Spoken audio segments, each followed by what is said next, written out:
The only crime that Rex committed was to fight for his own rights.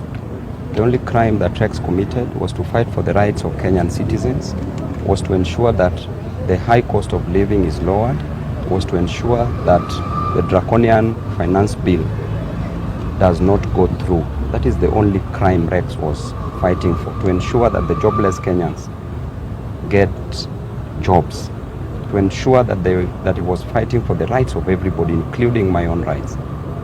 That is the greatest crime that Rex committed. That is what made Rex be killed by the rogue police officer. And we are demanding, and will pursue this to the end, to ensure that this police officer is arrested, is persecuted, and is jailed for killing Rex.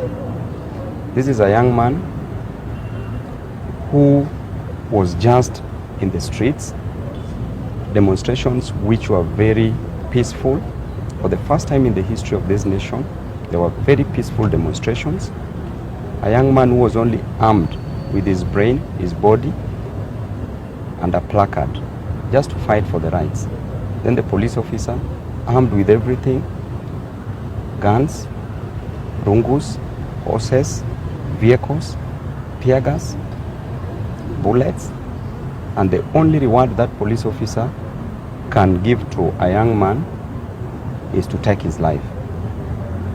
A young man who was also fighting for the rights of those police officers, because there is no price of hunger that is different to a police officer, that is also different to a member of the public. We will demand for his immediate arrest and prosecution, and also we demand that IG Koome takes vicarious liability. He is vicariously liable for the death of this young man because he's the one who gives orders. We also demand that he be prosecuted.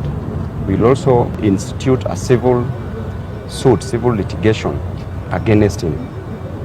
We will also demand that the violation of right to life that has been infringed by the police be compensated. It will not be enough to exchange money for life, but we will nevertheless want that compensation to go to the family members.